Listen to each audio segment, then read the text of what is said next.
जिस उपदेश से राम जी को राजकुमार भगवान राम बने, वो उपदेश आप सुन रहे हैं। कितना ऊंचा ग्रंथ है। इसको वाल्मीकि रामायण भी बोलते, योग वशिष्ठ महारामायण भी बोलते। राम तीर्थ ने इसी का बार बार अध्ययन किया था। ये आप भी शांत हो जाएंगे परमात्मा में, और दूसरों को भी शांति देने की क्षमता देने वाला ये सदग्रंथ है। इसको वेदांत का सिद्धांत ग्रंथ बोलते हैं। दूसरे होते प्रक्रिया ग्रंथ। ये करके फिर कब वो आचार्य बनो तब समझो, ये तो थोड़ा पढ़ो और फिर वही सिद्धांत की बात। तो बार बार योग वशिष्ठ महारामायण विचारने योग। ओम श्री सद्गुरु परमात्मने नमः। श्री योग वशिष्ठ महारामायण उत्पत्ति प्रकरण सर्ग 88। श्री वशिष्ठ जी बोले, हे रामचंद्र जी, जो नित्य शुद्ध सम और अद्वैत तुम्हारा अपना आप है, न तुम करता हो न करता हो। कर्ता और अकर्ता, ग्रहण त्याग भेद को लेकर कहता है। दोनों विकल्पों को त्याग कर अपने स्वरूप में स्थित हो, और जो कुछ क्रिया आचार अप्राप्त हो उनको करो, पर भीतर से अनासक्त रहो। अर्थात अपने को कर्ता और भोक्ता मत मानो, क्योंकि कर्तव्य आदि तब होते हैं जब कुछ ग्रहण व त्याग करना होता है, और ग्रहण त्याग तब होता है जब पदार्थ सत्य भासते हैं। पर ये सब पदार्थ तो मिथ्या इंद्रजाल की मायावत है। हे रामचंद्र जी, मिथ्या पदार्थों में आस्था करना और उसमें ग्रहण और त्याग करना क्या है? सब संसार का बीज अविद्या है, और वह अविद्या स्वरूप के प्रमाद से अविद्यमान ही सत्य की नहीं भासती है। हे रामचंद्र जी, चित्त में चैतन्यमय वासना फुरती है, सो ही मोह का कारण है। संसार रूपी वासना का चक्र है। जैसे कुम्हार चक्र पर चढ़ा के मृत्तिका से अनेक प्रकार के घट आदि बर्तन रचता है, तैसे ही चित्त से जो चैतन्य में वासना फुरती है, वह संसार के पदार्थों को उत्पन्न करती है। यह अविद्या रूपी संसार देखने मात्र बड़ा सुंदर भासता है, पर जैसे बांस बड़े विस्तार को प्राप्त होता है और भीतर से शून्य है, तैसे यह भी भीतर से शून्य है। और जैसे केले का वृक्ष देखने को विस्तार सहित भासता है और उसके भीतर सार कुछ नहीं होता, तैसे ही संसार असार रूप है। जैसे नदी का प्रवाह चला जाता है, तैसे ही संसार नाश रूप है। हे रामचंद्र जी, इस अविद्या को पकड़िए तो कुछ ग्रहण नहीं होता। कोमल भासती है, पर अत्यंत क्षीण रूप है, और प्रकट आकार भी दृष्टि आते हैं, पर मृग तृष्णा के जल समान असत्य रूप है।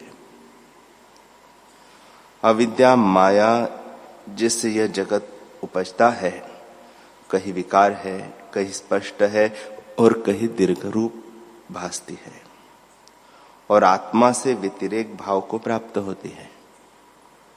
जड़ है, परंतु आत्मा की सत्ता पाके चेतन होती है, और चेतन रूप भासती है तो भी असत्य रूप है। एक निमेष के भूलने से वह बड़े भ्रम को दिखाती है।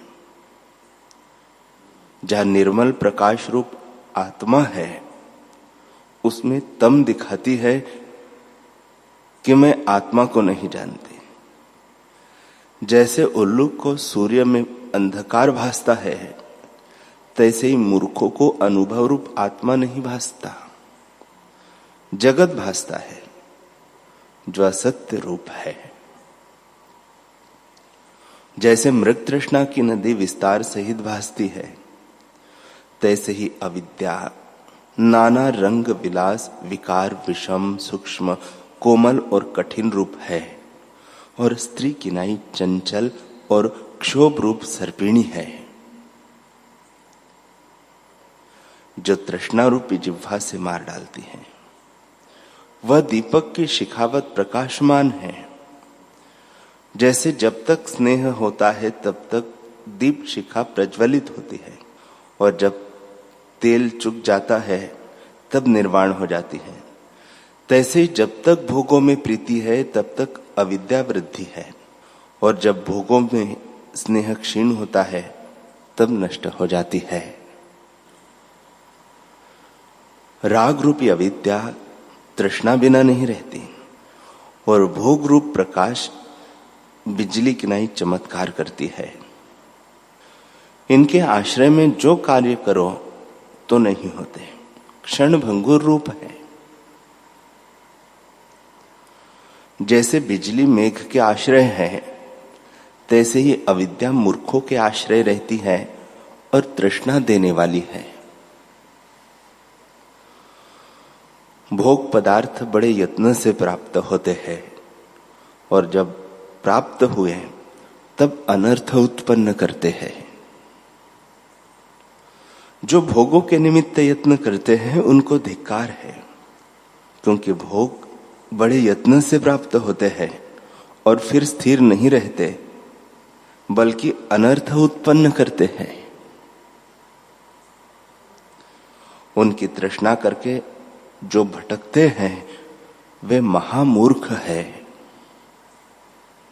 हे रामचंद्र जी, जो जो इनका स्मरण होता है त्यों त्यों अनर्थ होते हैं, और जो जो इनका विस्मरण होता है त्यों त्यों सुख होता है। इस कारण अत्यंत सुख का निमित्त इनका विस्मरण है, और स्मरण दुख का निमित्त है। जैसे किसी को क्रूर स्वप्न आता है तो उसके स्मरण से कष्टवान होता है, और जैसे किसी उपद्रव के प्राप्त होने की स्मृति में अनर्थ जानता है, तैसे ही अविद्या जगत के स्मरण में अनर्थ कष्ट होता है। अविद्या एक मुहूर्त में त्रिलोकी रच लेती है और एक क्षण में ग्रास कर लेती है। हे रामचंद्र जी, स्त्री के वियोगी और रोगी पुरुष को रात्रि कल्प की नाई व्यतीत होती है, और जो बहुत सुखी होता है उसको रात्रि एक क्षण की नाई व्यतीत हो जाती है। काल भी अविद्या प्रमाद से विपर्य रूप भासता है। हे रामचंद्र जी, ऐसा कोई पदार्थ नहीं जो अविद्या से विपर्य न हो। शुद्ध निर्विकार निराकार अद्वैत तत्व में कर्तृत्व भोक्तृत्व का स्पंद फुरता है। हे रामचंद्र जी, यह सब जगत जाल तुमको अविद्या से भासता है। जैसे दीपक का प्रकाश चक्षु इंद्रियों को रूप दिखाता है, तैसे ही अविद्या जिन पदार्थों को दिखाती है वह सब असत्य रूप है। जैसे नाना प्रकार की सृष्टि मनोराज में है, और जैसे स्वप्न सृष्टि भासती है और उनमें अनेक शाखा युक्त वृक्ष भासते हैं, वे सब असत्य रूप है, तैसे यह जगत असत्य रूप है। जैसे मृग तृष्णा की नदी बड़े आडंबर सहित भासती है, तैसे ही यह जगत भी है। जैसे मृग तृष्णा की नदी को देख के मूर्ख मृग जलपान के निमित्त दौड़ते हैं और कष्टवान होते हैं, तैसे ही जगत के पदार्थों को देखकर अज्ञानी दौड़ के यत्न करते हैं और ज्ञानवान तृष्णा के लिए यत्न नहीं करते। जो जो मूर्ख मृग दौड़ते हैं त्यों त्यों कष्ट पाते हैं। शांति नहीं पाते। तैसे ही अज्ञानी जगत के भोगों की तृष्णा करते हैं परंतु शांति नहीं पाते। जैसे तरंग और बुदबुदे सुंदर भासते हैं परंतु ग्रहण किए से कुछ नहीं निकलते, तैसे ही शांति का कारण जगत में सार पदार्थ कोई नहीं निकलता। जड़ रूप अविद्या जगदाकार हुई है। वह चेतन से अभिन्न रूप है परंतु भिन्न किनाई स्थित हुई है। जैसे मकड़ी अपनी तंतु फैलाकर फिर अपने में लीन कर लेती है, वह उससे अभिन्न रूप है परंतु भिन्न किनाई भासती है। जैसे अग्नि से धूम निकलकर बादल का आकार हो, रस खींचता है और मेघ होकर वर्षा करता है, तैसे ही अविद्या आत्मा से उपजकर और आत्मा की सत्ता पाकर जगत रचती है। उस जगत में यह जीव घटी यंत्र की नहीं भटकता है। जैसे रस्सी से बंधी हुई घड़ियां ऊपर नीचे भटकती है, तैसे ही तीनों गुणों की वासना से बंधा हुआ जीव भटकता है। जैसे कीचड़ से कमल की जड़ उपजती है और उसके भीतर छिद्र होते हैं, तैसे ही अविद्या रूपी कीचड़ से यह जगत उपजा है और विकार रूपी दृश्य इसमें छिद्र है। सारभूत इसमें कुछ भी नहीं। जैसे अग्नि घृत और ईंधन के संयोग से बढ़ती जाती है, तैसे ही अविद्या विषयों की तृष्णा से बढ़ती जाती है। जैसे घृत और ईंधन से रहित अग्नि शांत हो जाती है, तैसे ही तृष्णा से रहित अविद्या शांत हो जाती है। जब विवेक रूपी जल पड़े और तृष्णा रूपी घृत न पड़े, तब अग्नि रूपी अविद्या नष्ट हो जाती है, अन्यथा नष्ट नहीं होती।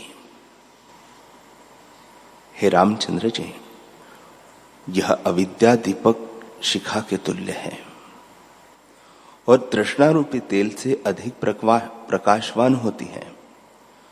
जब तृष्णा रूपी तेल से रहित हो और विवेक रूपी वायु चले, तब दीपक शिखावत अविद्या निर्वाण हो जाएगी और न जानिएगा कि कहां गई।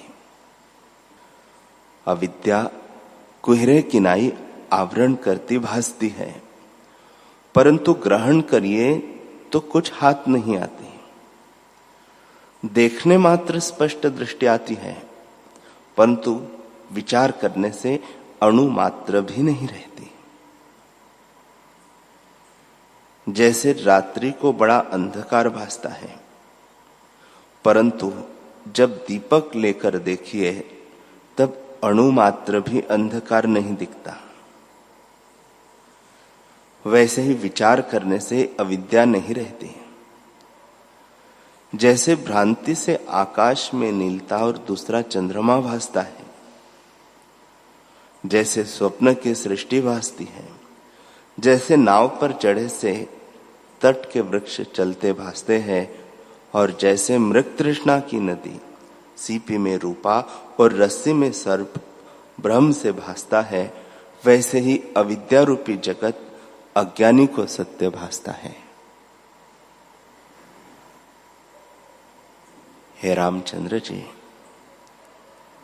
यह जागृत जगत भी दीर्घ काल का स्वप्न है। जैसे सूर्य की किरणों में जल बुद्धि मृग के चित्त में आती है, वैसे ही जगत की सत्यता मूर्ख के चित्त में रहती है। हे रामचंद्र जी, जिन पुरुषों को पदार्थों में रति है, उनकी भावना से उनका चित्त खींचता है और उन पदार्थों को अंगीकार करके बड़े कष्ट पाता है। जैसे पक्षी आकाश में उड़ता है, पर दाने में उसकी प्रीति होती है, उससे चुगने के निमित्त पृथ्वी पर आता है और सुख रूप जान के चुगने लगता है तो जाल में फंसता है और कष्टवान होता है। जैसे कण की तृष्णा पक्षी को दुख देती है, वैसे ही जीवों को भोगों की तृष्णा दुख देती है। हे रामचंद्र जी, ये भोग प्रथम तो अमृत की नाई सुखरूप भासते हैं, परंतु परिणाम में विष की नाई होते हैं। मूर्ख अज्ञानी को ये सुंदर भासते हैं। जैसे मूर्ख पतंग दीपक को सुखरूप जान के वांछा करता है, परंतु दीपक से स्पर्श करता है तब नाश को प्राप्त होता है, वैसे ही भोगों के स्पर्श से ये जीव नाश होते हैं। जैसे संध्या काल आकाश में लाली भासती है, वैसे ही अविद्या से जगत भासता है। जैसे भ्रम से दूर वस्तु निकट भासती है और निकट वस्तु दूर भासती है, और स्वप्न में बहुत काल में थोड़ा और थोड़े काल में बहुत भासता है, वैसे ही यह सब जगत काल अविद्या से भासता है। वह अविद्या आत्मज्ञान से नष्ट होती है। इससे यत्न करके मन के प्रवाह को रोको। हे रामचंद्र जी, जो कुछ दृश्यमान जगत है वह सब तुच्छ रूप है। बड़ा आश्चर्य है कि मिथ्या भावना करके जगत अंधा हुआ है। हे रामचंद्र जी, अविद्या निराकार और शून्य है। उसने सत्य होकर जगत को अंधा किया है। अर्थात संसारी लोग असत रूप पदार्थों को सत्य जान के यत्न करते हैं। जैसे सूर्य के प्रकाश में उल्लू को अंधकार भासता है और भ्रांति से सूर्य उसको नहीं भासता, वैसे ही चिदानंद आत्मा सदा अनुभव से प्रकाशता है और अविद्या से नहीं भासता। असत्य रूप अविद्या ने जगत को अंधा किया है, जो विकर्मों को कराती है और विचार करने से नहीं रहती। उससे अपना आप नहीं भासता, और बड़ा आश्चर्य है कि धैर्यवान धर्मात्मा को भी अपने वश करके समर्थ होने नहीं देते।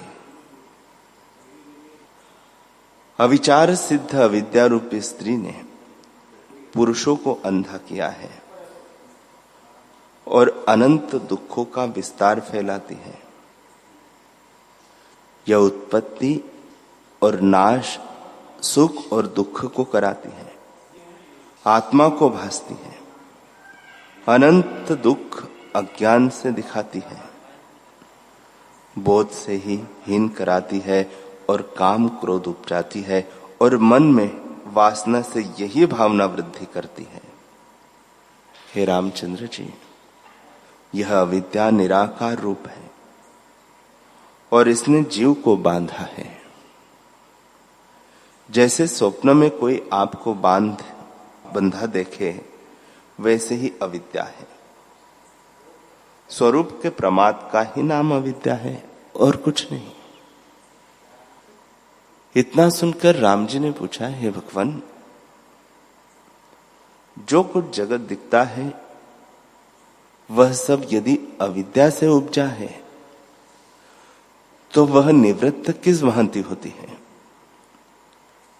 श्री वशिष्ठ जी बोले, हे रामचंद्र जी, जैसे बर्फ की पुतली सूर्य के तेज से क्षण में नष्ट हो जाती है, वैसे ही आत्मा के प्रकाश से अविद्या नष्ट हो जाती है।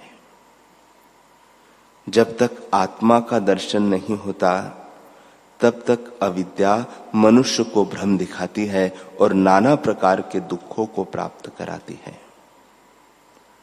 पर जब आत्मा के दर्शन की इच्छा होती है, तब वही इच्छा मोह का नाश करती है। जैसे धूप से छाया क्षीण हो जाती है, वैसे ही आत्मपद की इच्छा से अविद्या क्षीण हो जाती है और सर्वगत देव आत्मा के साक्षात्कार होने से नष्ट हो जाती है। हे रामचंद्र जी, दृश्य पदार्थों में इच्छा उपजने का नाम अविद्या है और उस इच्छा के नाश का नाम विद्या है।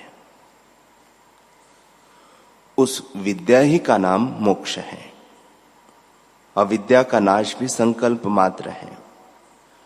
जितने दृश्य पदार्थ है उनकी इच्छा न उपजे और केवल चिन्मात्र में चित्त की वृत्ति स्थित हो, यही अविद्या के नाश का उपाय है। हे रामचंद्र जी, मनुष्य संसार की दृढ़ वासना में बंधा है और जैसे संध्या काल में मूर्ख बालक परछाई में वैताल कल्प कर भयवान होता है, वैसे ही मनुष्य अपनी वासना से भय पाता है। राम जी ने पूछा, हे भगवान, यह सब दृश्य अविद्या से हुआ है और अविद्या आत्मभाव से नष्ट होती है, तो वह आत्मा कैसा है? वशिष्ठ जी बोले, चैतन्य मुखत्व से रहित और सर्वगत समान और अनुभव रूप जो अशब्द रूप चेतन तत्व है, वह आत्मा परमेश्वर है। हे रामचंद्र जी, ब्रह्मा से लेकर तृण पर्यंत जगत सब आत्मा है और अविद्या कुछ नहीं। सब देहों में नित्य चेतन घन अविनाशी पुरुष स्थित है। उसमें मनोनामी कल्पना अन्य किनाई आभास होकर भासती है, परंतु आत्म तत्व से भिन्न कुछ नहीं। हे रामचंद्र जी,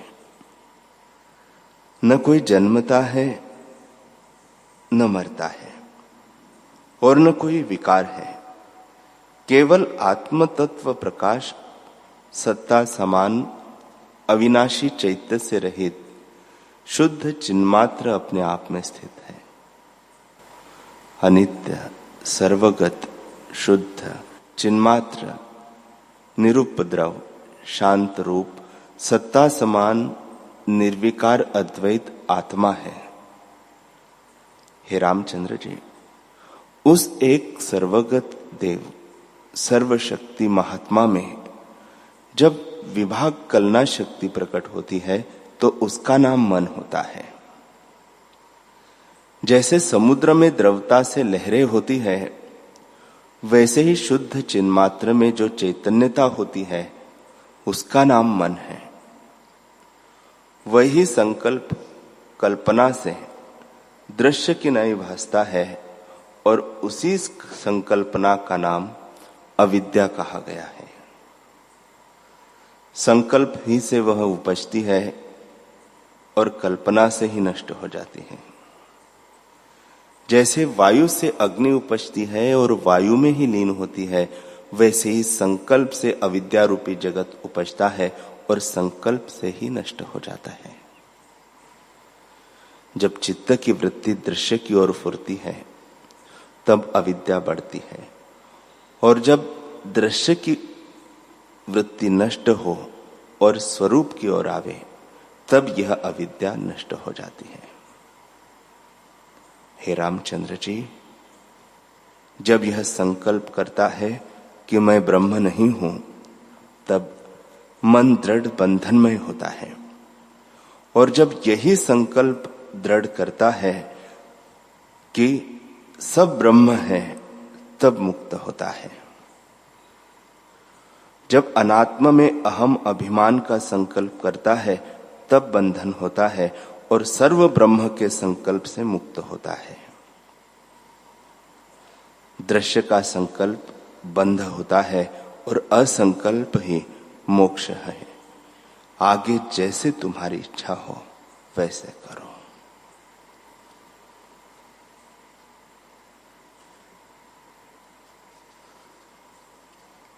हरि ओम।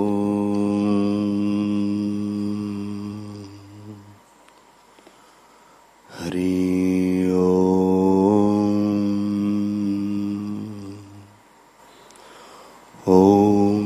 सहनाववतु सहनो भुनक्तु सह वीर्यं करवावहै तेजस्विनावधीतमस्तु मा विद्विषावहै। ओम शांति शांति शांति। श्री सद्गुरुदेव भगवान की जय।